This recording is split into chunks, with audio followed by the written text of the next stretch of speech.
Ethan stood in the entryway, holding a travel bag in his hand. Claire watched him from the kitchen, leaning against the doorframe. A cold knot twisted in her stomach. She had known this day would come, felt it deep down for weeks, but had clung to hope until the very last moment. That hope had just slipped away. "I'm leaving," Ethan said flatly, his voice hollow, avoiding her eyes. Claire didn't respond. She noticed everything. His trembling hands, the way he shifted from one foot to the other, the faint twitch in his jaw when he tried to keep control. After all their years together, she knew him like the back of her hand. Every line around his eyes, every freckle on his shoulders, every hesitation in his breath. And now, looking at this lost and uncertain man, she realized she was not just watching someone walk away, she was watching a whole life unravel. "To whom?" she finally asked, her voice calm, too calm, as if speaking any louder might shatter her. Ethan hesitated. He looked off to the side, searching for words that didn't exist. Claire waited, her breath suspended in the stillness. "To Maya," he whispered, eyes on the floor. It was like being punched in the stomach. Maya, the young, flashy girl from his office, always laughing a little too loudly.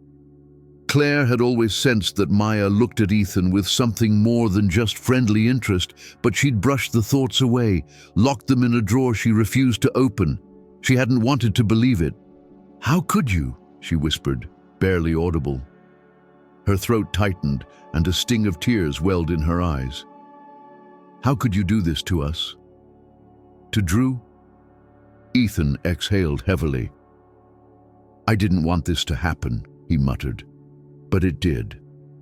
I love Maya. I love her." That word rang out like a sentence. Claire closed her eyes.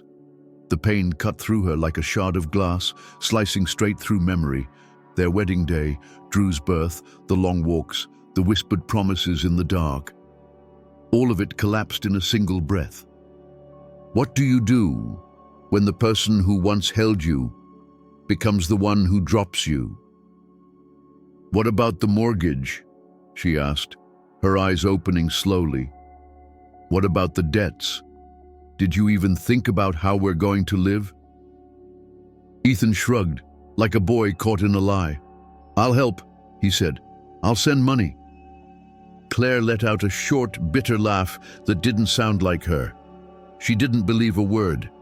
She knew Maya would bleed him dry, and there would be neither time nor money left for what they had built. "You've already helped enough," she said coldly. Then, with a final look, she turned away. "Just go." He lingered for a moment. Maybe he expected more. Maybe he didn't know what else to say. But he said nothing. He walked out. The door slammed, and with it, so did the last breath of the life they once shared. Claire stood frozen. The silence screamed. Then, as if her body had finally given permission to feel, she collapsed slowly to the floor, her back against the wall, her knees to her chest. Tears spilled down her face, burning hot trails that carved through numb skin. She sobbed like a child who had just lost something they couldn't name, something that would never return. She cried for her broken home, for the version of herself she had been in that home, for the love that had said forever and meant until. But sometimes it's in the wreckage where we begin to breathe differently, where we begin, without knowing, to rebuild.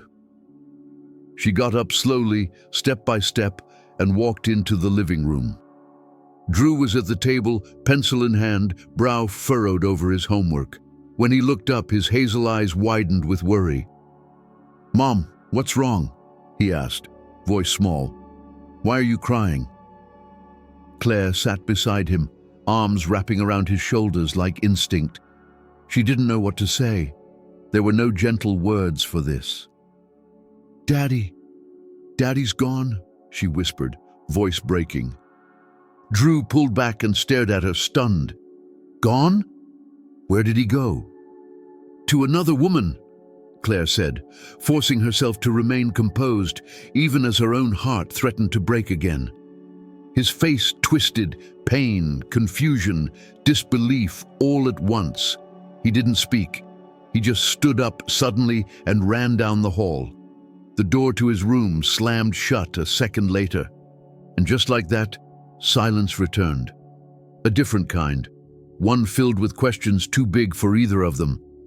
After Ethan left, Claire's life turned into something unrecognizable. It wasn't just the grief, it was the pressure, the weight, the relentless math of survival. Rent, groceries, gas, school supplies. Every number felt like an enemy. She picked up extra shifts at the hospital, sometimes overnight. She came home drained, her body moving on habit alone. Exhausted, invisible, but somehow still standing. And somewhere in that quiet fight, she lost sight of herself. Maybe you've been there too. Maybe you're there now.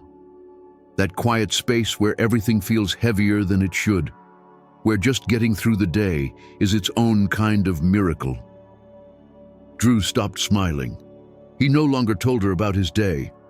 It was like he was slipping away, little by little, behind some wall she couldn't see through.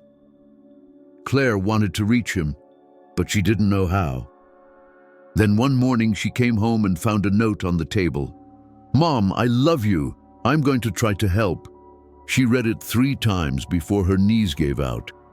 And in that moment, something shifted. Not because everything was okay, but because she realized she wasn't fighting alone. The only true comfort came from Margaret Lane, her neighbor, and now her quiet anchor. Margaret came every evening, with tea, with pastries, with a presence that asked for nothing and gave everything. She didn't fill the silence, she shared it. "Don't lose heart, Claire," she said one night, placing a hand gently on hers. "Life runs in stripes. The black always gives way to white." And Claire, tired, hollow, and holding on by a thread, believed her. Because sometimes just believing is enough to carry us to the next breath. A few days later, as Claire stirred a pot of soup in the kitchen, Drew's voice broke the silence. "Mom, I got back at Dad." The spoon froze in her hand. She turned slowly. "What do you mean, got back at him?" Drew sat at the table, hunched over a textbook, but his eyes flicked upward. There was something strange in his expression, calm on the surface, but underneath, something else. A glimmer of pride, a flicker of unrest. "Drew?" Claire said softly, cautious. "What do you mean by that?" He looked up, then quickly looked away again. "You saw how he treated you. You cried every night. I couldn't just let that happen. I couldn't let him get away with it." His voice was quiet, but steady. The words landed like stones. Claire sat down across from him, her heartbeat picking up speed. "Sweetheart, revenge doesn't fix anything. It only deepens the hurt. Please, tell me what you did." Drew hesitated, bit his lip. It was clear he was scared, not of punishment, but of disappointing her. "I found something on his laptop, a folder called Work. It had documents, charts, numbers, graphs. I didn't really understand it, but it looked like something bad. So, I sent it." Claire's stomach tightened. "Sent it where?" "To some of the email addresses he had saved, people he'd been talking to. One of them was his boss." Silence filled the room. Claire's hands were cold. Her mind raced. This wasn't mischief. This wasn't a prank. This was real. And the consequences could be devastating. "Drew," she breathed, forcing calm into her voice. "Do you realize what you may have done? You could have caused your father serious trouble." He looked down, eyes filling with tears. "I didn't want to hurt anyone. I just wanted him to feel what you felt. I wanted him to come back." Claire reached across the table and held his hand. His fingers were trembling. Maybe someone watching this knows what it feels like to hurt from a place of love, to act out of protection, not malice, and yet still to face consequences you never meant to create. That night, Claire sat awake in the dark. Sleep wouldn't come. Her thoughts raced from one edge of worry to another. Ethan's betrayal, Drew's silent suffering, and now this mistake born from a child's desperate hope. She couldn't blame him. He had done it for her. But how do you explain to a child that love, real love, doesn't need to be defended with fire? The next day, as always, Margaret arrived with her quiet grace. She brought a fresh pie, set it down without a word, and joined Claire on the worn living room couch. Claire told her everything. Margaret listened, never interrupting. She simply held her hand, her expression calm, unwavering, steady. When Claire finished, the words finally out in the open, Margaret gave a slow nod. "Well," she said softly, "your son acted like what he is, a child. One who saw his mother breaking and wanted to stop the breaking. But Ethan made his own mess." Claire looked away, her voice tight. "I don't want Drew to carry this. I don't want him to spend his life feeling like he ruined something." "And he won't," Margaret said, "because you'll help him understand. You'll guide him through it. That's what you do. That's who you are." That afternoon, the phone rang. The number was unfamiliar, but something in Claire's chest told her before she picked up.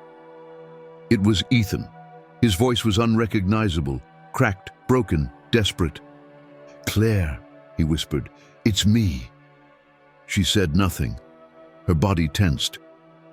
I'm in a bad place," he continued, each word more fragile than the last. "My boss found out. Someone sent him everything, the documents, the charts, all of it. I don't know how, but he knows now." Claire closed her eyes. Her silence was her shield. "I got fired, Claire. They threw me out. I have nothing. No job. No money. My name is worthless now." Still, Claire said nothing, not out of cruelty, but because she had nothing left to offer. "And Maya left," he added, almost as if he needed to be punished. "Just walked out. Said she didn't need a man who couldn't pay his bills." Claire wasn't surprised. She had never believed in Maya's affection. It was a temporary thrill wrapped in glitter, not a home. But this moment wasn't about Maya, or even about Ethan. It was about Claire, and what she was no longer willing to carry. "What do you want from me?" she asked, her voice steady, but not unkind. There was a pause, a tremble, then the smallest, saddest whisper. "Help me, please, Claire, I don't know what to do." And this is where many people would falter, would step back into old patterns. But Claire had already walked through fire. She had built something new from ashes. "Ethan," she said slowly, "you made your choice. You shattered what we built. You walked away without looking back. Now you're asking me to carry the weight for you. Again. But I can't. I won't." "But goodbye, Ethan," she said. And she meant it. She hung up the phone. Her hands trembled, but her heart did not. And maybe that's where strength lives, not in how loud we fight, but in how quietly we choose peace. That evening, as the sky dimmed and the shadows lengthened across the floor, Drew came home from school. Claire waited for the right moment. She didn't want to overwhelm him, but she knew they couldn't leave things unsaid. "Drew," she said gently, as he set his backpack down, "your dad called today." He froze, his back still turned. Claire could almost see the tension move through his shoulders. "He lost his job." Drew lowered his head. He didn't speak for a long time. Then quietly, "I didn't mean for that to happen." Claire stepped closer and placed a hand on his back. "I know, sweetheart," she said. "You were trying to protect me.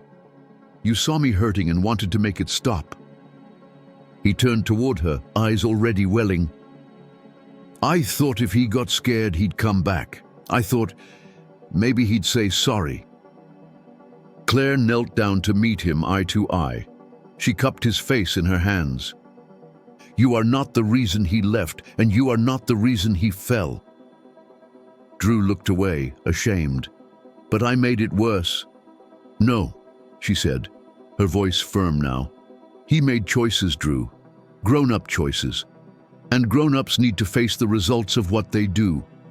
You were just trying to put out a fire someone else started." He collapsed into her arms, small again, vulnerable.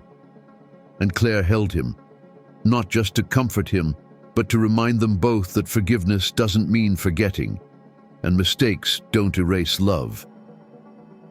That night, as Drew slept, Claire sat by the window, watching the streetlights glow like quiet promises in the dark.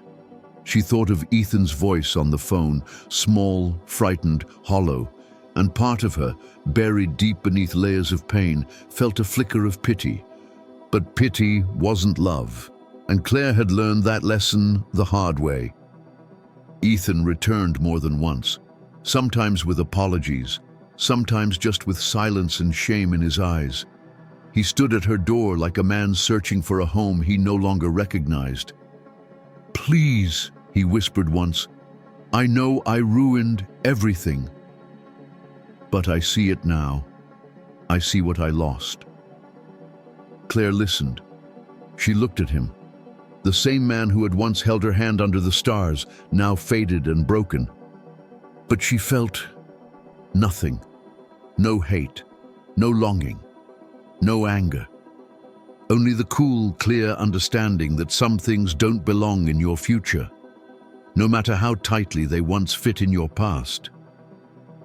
"You chose to leave," she told him, "and when you did, something inside me broke. But you know what?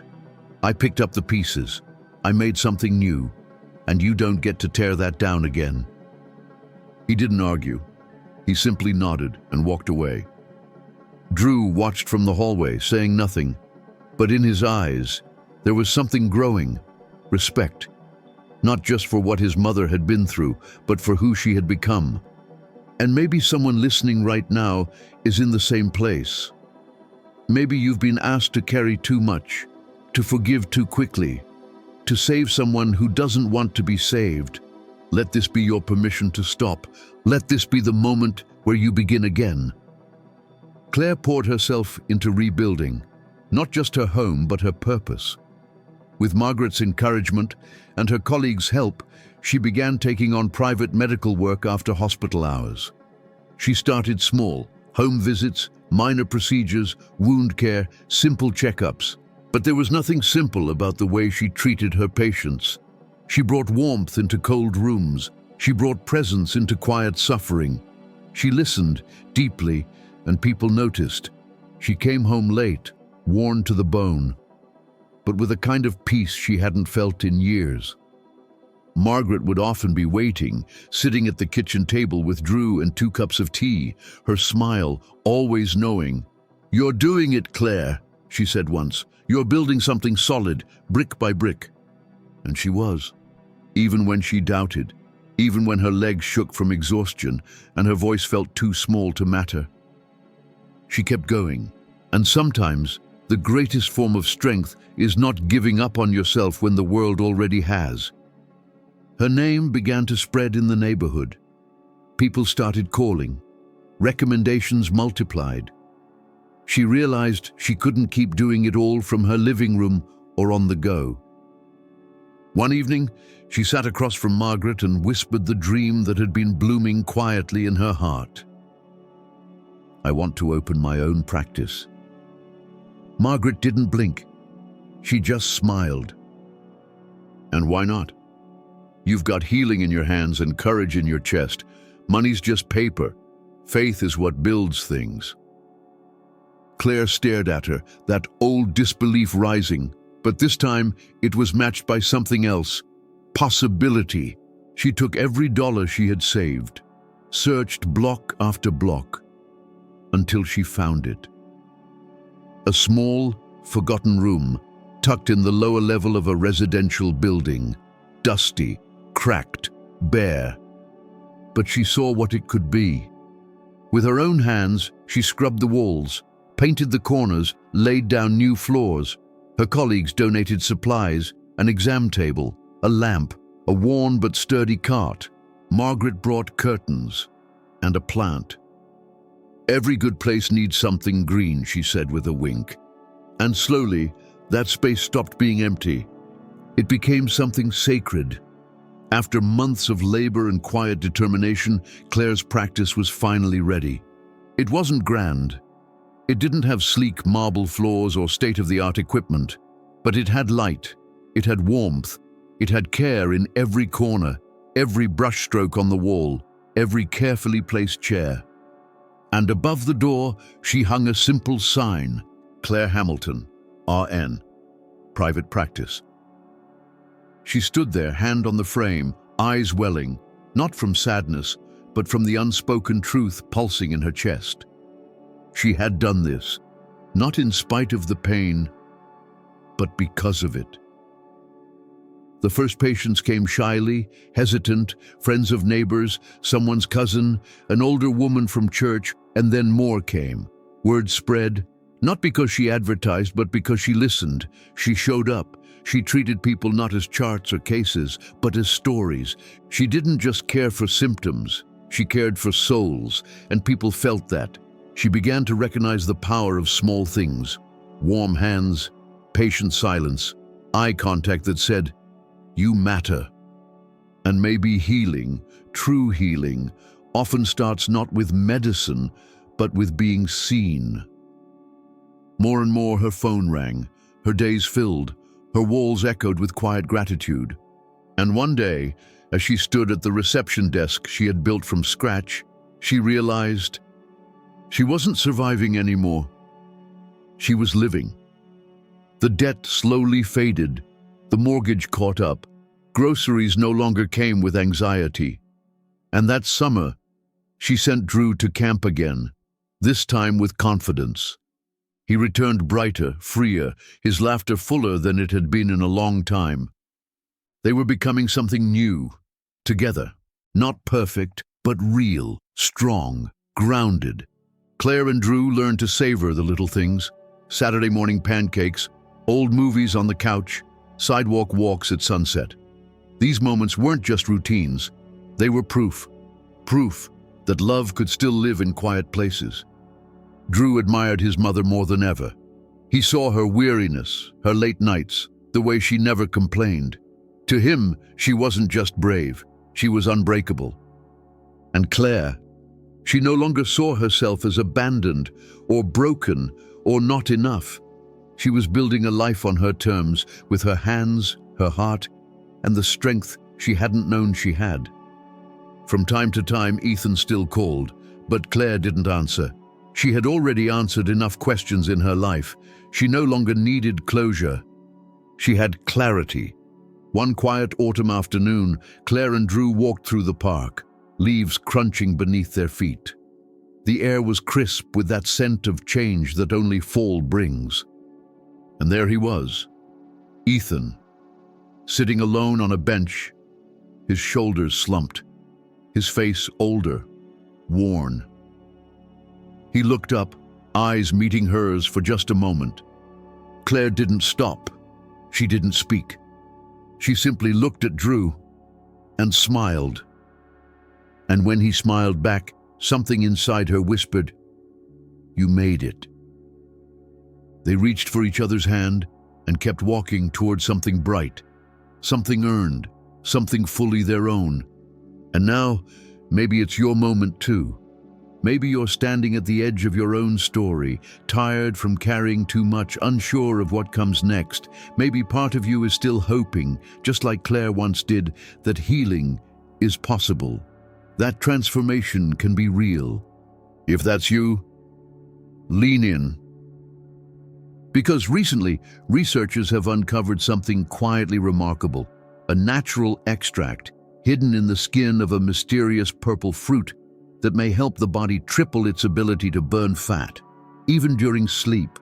No extreme diets, no grueling workouts, just a gentle shift rooted in nature. If you've been craving change, not just in your body, but in how you feel in your skin, in your clothes, in your life, the information is waiting for you in the description of this video. Let this be your invitation to begin, not for perfection, but for peace, for energy, for you. Because just like Claire, you deserve to walk into your next chapter, hand in hand with hope.